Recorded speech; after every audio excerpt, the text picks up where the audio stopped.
Yo, Nintendo really cooked with this new Donkey Kong Bonanza DLC, man. Stop me if you've heard this one before, but gamers like it when numbers float above enemies' heads, and they especially like it when those numbers get bigger and bigger and bigger until we can't even say them. And along comes Megabonk, the newest indie success story, you could even call it a mega success, that boldly asks the question, what happens if you combine a Survivors style game, or a bullet heaven, with 3D and specifically Risk of Rain 2? The answer might surprise you, and doctors hate it because it's really good. Somebody called the executives at Recess because the whole combining two things that people like together seems to still work. But of course, Megabonk isn't just taking those two things and slamming them together and calling it a day. There's a lot of stuff that has this game honestly popping off. So many people have been talking about it, so many people have been playing it, to the point that I'm very sad because at one point I was like number 300 on the leaderboards, and now I barely exist. I felt special for a moment, and I didn't. Story of my life. What Megabonk manages to do is combine a ton of ideas from not just Vampire Survivors, but from a lot of different Survivors likes, makes sure to nail the fundamentals, including things like being able to toggle off the things that you unlock just in case they don't really adjust for the balance you want or the way that you want to break the game. It acknowledges that breaking the game is something that is pretty much necessary to climb the leaderboard, and it makes the entire process as fun as possible, with a very careful design of maybe being just a little bit crazy. Oh, and did I mention it also has a spectacular progression system that really knows how to put the carrot on the stick so that you keep playing the game more and more, and also understand it better just by playing it and get way better at it. Turns out the dev might have been cooking or bonking or something. But anyways, before we get into all of that, hi, I'm Mug, and if you're new here, welcome, and if you're not, welcome back. You are looking fantastic. Remember that if you enjoy the video, hit the like button, because that helps the video do stuff in the algorithm or whatever. It helps us compete against the AI-generated slop shorts that YouTube wants you to watch. And maybe, if you like the way I talk about video games, everything about them really, maybe consider subscribing, but closer to the end of the video. And with that out of the way, bonk. Now, I want to start off by saying that I am pretty intimately familiar with the Survivors-like genre, or the bullet heaven games, mostly because not only are they really fun, but I think that they are a style of game, or at least the mechanics that are in them, are just ripe with untapped potential. Not only do I love the original Vampire Survivors way back when that came out, but if you wanted to know where some of my preferences in the genre are, just in case you are looking for a recommendation on Megabonk and you want to know if we are on the same page, you and I, personally, I think that Soulstone Survivors, Hololive, and Halls of Torment are the best Survivors-like. And if I really had to pick one of them there, it'd be Hololive, and yes, that does have to do with the fact that the game is completely free. It doesn't just innovate in a bunch of interesting ways, but it's also, it's hard to beat free. You could say the con in that game is that I think it's about Hololive, or which are like some VTubers or something, but I have no idea who they are. I just know the game is good. Wait, is that offensive to people who like VTubers? The fact that I don't know who they are? Why is the world the way it is? Megabonk currently, even though it's quite different because of its being 3D thing, stands up there with the best of them. And it's not just because of the 3D thing. Sure, that does add, you could even say, an entirely new dimension to what is otherwise a formula that's been copy-pasted with small iterations many times over now. You choose from among a number of characters, you hop into a map where there will be hundreds, if not thousands of enemies that, to varying degrees, attack you or just walk slowly at you, and then you level up and choose between different options that eventually means that you are upgrading exponentially to the point that you are just destroying the entirety of the screen and anything that YouTube considers a bitrate. It's more the fact that it really understands what you need to do to make a Survivors game really fun. There is a pattern that you tend to see a lot when you go into these sorts of Survivors games, a lot of archetypes, and a lot of the same mistakes being made over and over again. And Megabonk, coming so late into the game and with its angle of doing things a bit differently, has actually learned the lessons from those things and actually avoids them. I'm talking about things like certain items being more powerful than others. I would say a lot of Megabonk's balance is on point, as long as you actually take the time to synergize what you're doing with your build with certain weapons. All of them are pretty viable for absolute insanity, which inherently means that there's also a lot of different playstyles and a lot of different opportunities in any given run to switch up your style and go for something completely different just because you see an opportunity and you want to go for it. Even if a particular unlock, item, weapon isn't as good as some of the other ones, the game allows you to toggle them off as long as they weren't one of the ones that is unlocked by default, meaning that on an even playing field, everybody has the same tools and they can just say, this item is bad, I don't want it to ever show up. Not all of them though. Remember, you still have a lot of the survivors-like staples of banishing and re-rolling whenever you level up or get an item. So that's already one of the biggest problems with these games taken care of.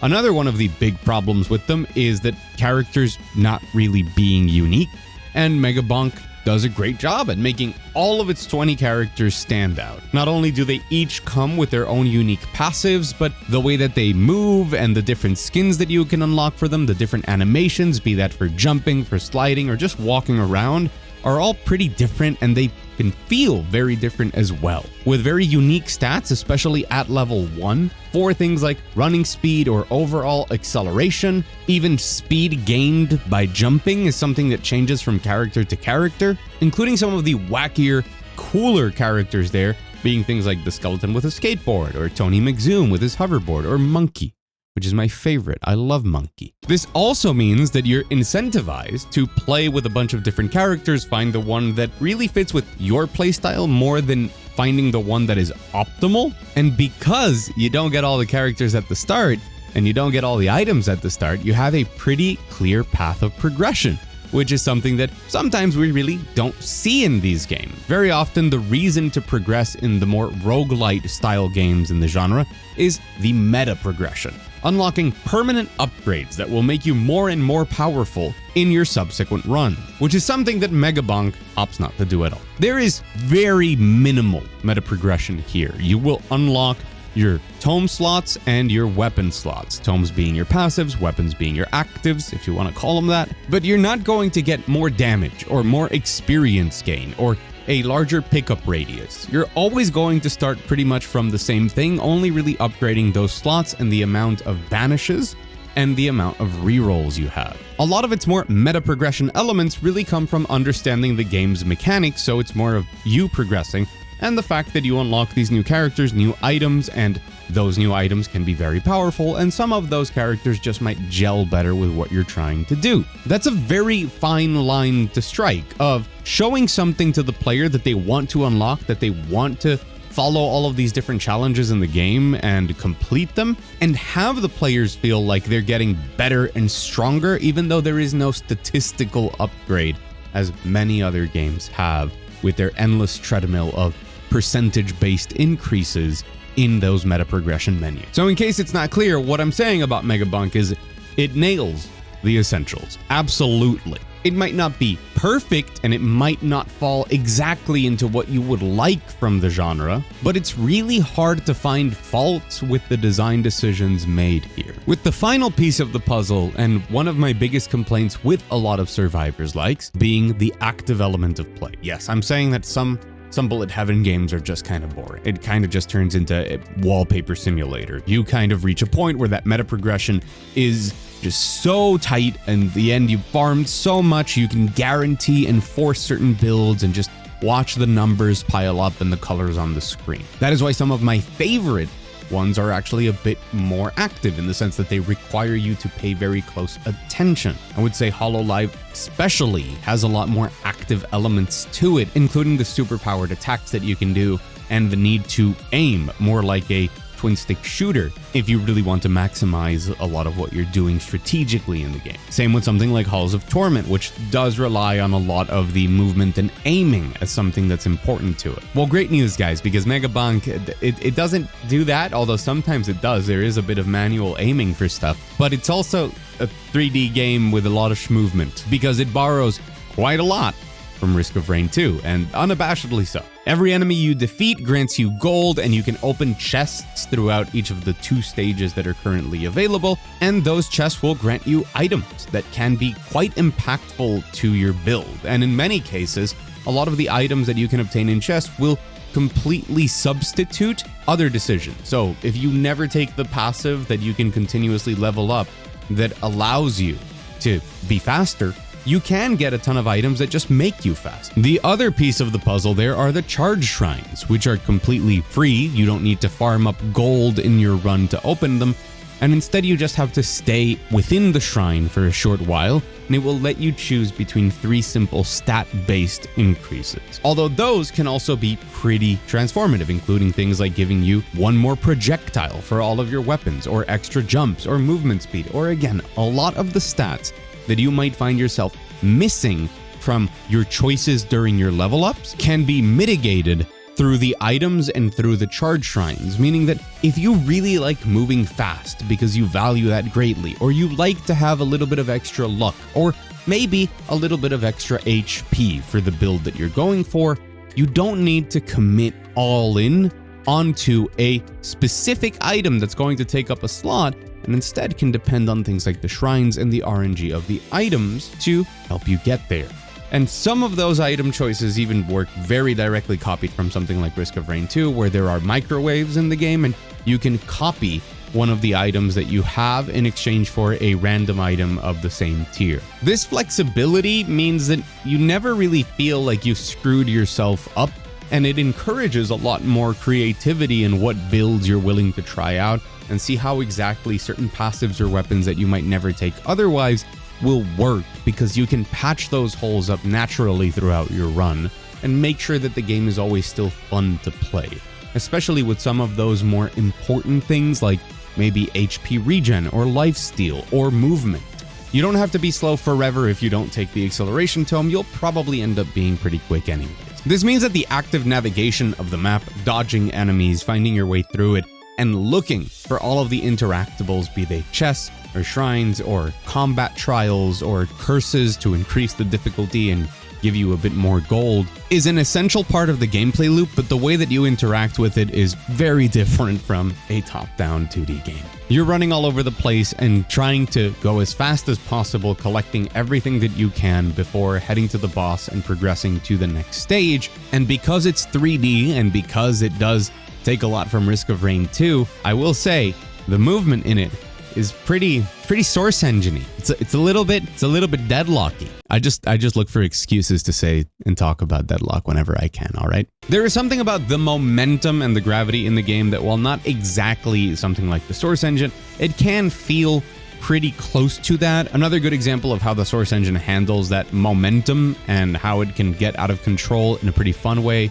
is Apex Legends, a game that I love mostly because of its movement. And there's just enough DNA of that in Megabonk from what it takes from something like Risk of Rain 2 and its overall feel that scratches a very particular itch for me, and an itch that I just love. I just love having it scratched. Is this a weird analogy? I love having an itch scratched. Sounds kind of fine. Most important of all is not just the conservation of momentum and your ability to kind of halt it to a certain degree, but especially your ability to slide. Oh boy, do I love me a slide. So in a pretty intuitive way, be that on the forest map, which just directly has slides, and the desert map, which has a lot more of naturalistic design, and that the slides are not as exaggerated and they're more curvy and they kind of taper off. You can slide down to gain a ton of momentum and conserve it by moving and jumping and redirecting it throughout the map to optimize your movement, all while the chaos that you have seen on screen from all of the other mechanics in the game continues to unfold. And in case you're wondering, yes, it is glorious, and it is one of the reasons why people love this game so much, or at least that's what it seems, right? From how many people are playing it and talking about it. It really is just an exceptional piece of combining something that people love from one game with concepts that they're familiar of from that game, and then this other now tried and true formula of the bullet heavens. Because of those two things, Risk of Rain 2, not very not very imitated, unfortunately, but pulls it off successfully. Noticed that these two things could go together. Noticed essentially that Risk of Rain 2, when you're good at it and you're playing it well, has a lot of a survivor's like, but took away the aiming and the more active part of it and the, you could say pretty high skill execution of it, lowered that barrier a bit and substituted for the build craft of a survivor's like, and lets you go absolutely crazy and break the game and bonk, man, bonk. It is just a ton of fun. And if there's only one thing I can criticize is that I'm pretty sure that a lot of the humor in the game is probably not going to age very well. I don't know how long it's going to be that people see that the boss is called Scorpionussi and they find it funny. I don't know how long we're still going to be saying that everything is cooked, but boy, does the game lean into that sort of current humor. But really, it's not in an obnoxious way, and probably even if to you it is, the game is so good that you'll just turn off your brain and not read the dumb names for the bosses. When that's really the only complaint that I can have about a game, I think that's a pretty good video game. And considering that this is just $10 and I've already gotten 28 hours out of it, I'm willing to say that Megabonk is pretty damn good. And in case you couldn't find out from everything I've said so far, I strongly recommend Megabonk. You should definitely go and play it if you are into Risk of Rain 2, if you are into any sort of survivors like, and even if you've never played one of them before. I really think that the progression systems in this game lend themselves very well to slowly teaching people the insanity and a lot of the, I guess, thinking and mild execution necessary to absolutely break these games, and all the reasons necessary for you to get addicted and keep playing it in just that perfect way where the rest of your problems melt away and suddenly you wake up from 4 or 5 hours just glued to your PC thinking, man, just one more run. Anyways, Megabonk is great. Bonk, bonk, mega, bonk. I've been Mug. Thank you so much for Megabonking, and if you did enjoy this video, remember, the like button's right there, and you can subscribe for more news, reviews, and coverage of the video game industry, all filtered through my very particular and often dirty lens. Dirty and that literally dirty, not, it's not my day, man. What an itch to scratch. A very extra special thanks to the members of The Wall, the people over on Patreon or here on YouTube that for just $1 get themselves up on The Wall because they directly support everything that I do here day in and day out. For now, go out there, enjoy some great video games. Today, I would even strongly encourage for it to be Megabonk. Mega your bonk so hard that your bonk megas, bruh. And I'll see you again very soon.